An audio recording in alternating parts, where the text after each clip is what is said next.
Jemaat yang saya kasih dalam Tuhan Yesus.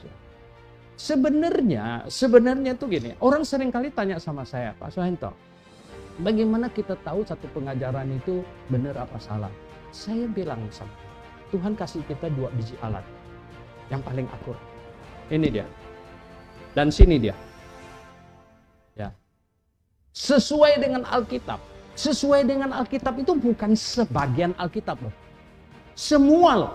Dari Kejadian sampai Wahyu dibaca.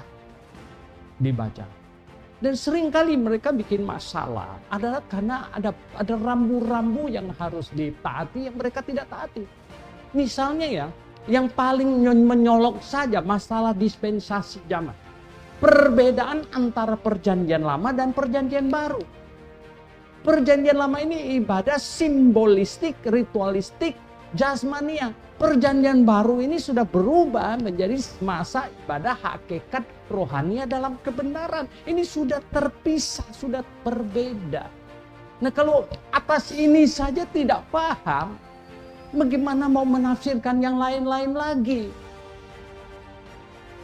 Bagaimana bisa sesuatu yang Tuhan adakan untuk sebuah zaman teokrasi? Ya. Hukum Taurat itu diturunkan waktu zaman Musa. Pengudusan hari Sabat itu startnya pada waktu zaman Musa. Baca Abraham ada kuduskan hari Sabat nggak? Nggak ada. Nggak ada. Itu adalah untuk zaman teokrasi, startnya sampai dari startnya sejak Musa. Itu zaman teokrasi. Dan berhentinya kapan? Lukas 16 ayat 16 bilang, hukum Taurat dan kitab para nabi berlaku sampai Yohanes. Selesai. Jadi, ya. Nah ini ada banyak rambu-rambu yang harus diketahui. Barulah bisa menafsirkan Alkitab dengan benar. Wah, satu hari saya di postcard pengajaran seorang wanita. Ini lewat YouTube gitu kan. Saya balas sama orang yang postin saya. Dia sedang mengajar firman sambil melanggar. Kenapa sambil melanggar? Lah, baca saya bilang, 1 Timotius 2 ayat 11, aku tidak mengizinkan wanita menggembalakan, mengajar dan ya memerintah laki-laki. Sebenarnya dia bikin apa ini? Dia sedang melanggar firman Tuhan dengan mengajar firman Tuhan. Oh, banyak hal. Nah, saudara yang saya kasih dalam Tuhan Yesus, sebenarnya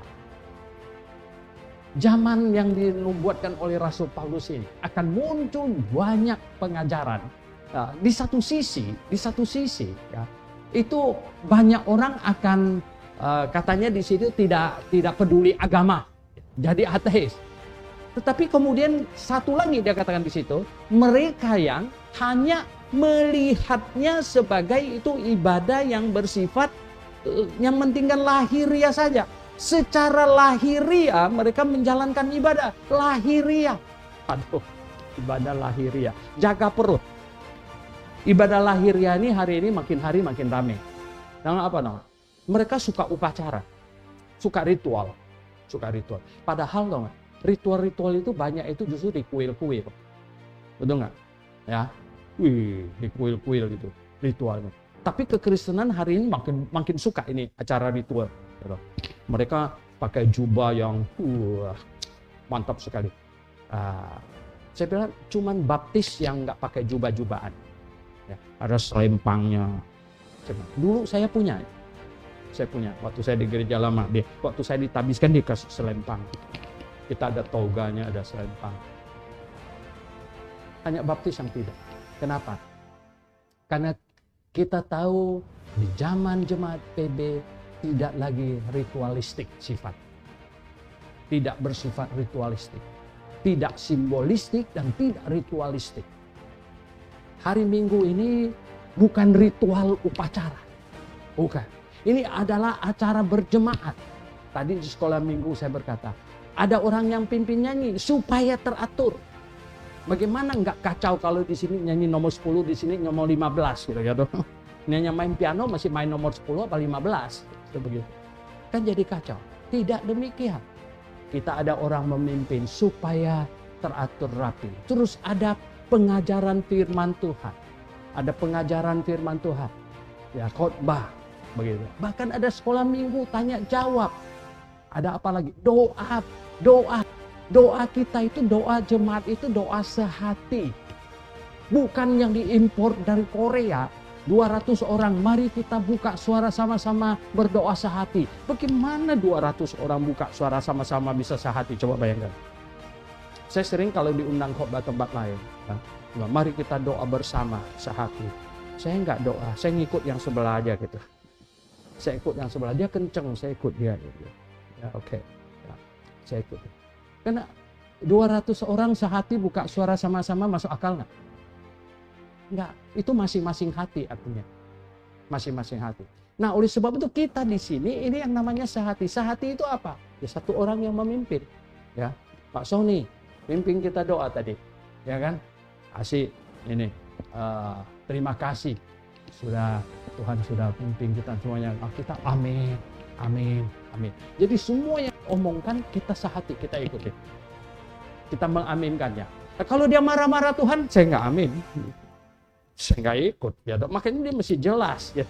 Mesti jelas dia ngomong apa. Ya, itu dia. Jadi ya kita lihat. Di sini jelas sekali dikatakan bahwa pada akhir zaman itu akan muncul orang-orang yang tidak peduli agama, itu ateis, dan yang peduli agama akan terpeleset kemana? Terpeleset ke ya, melakukannya secara lahiriah, secara ritualistik. Makin hari makin ada.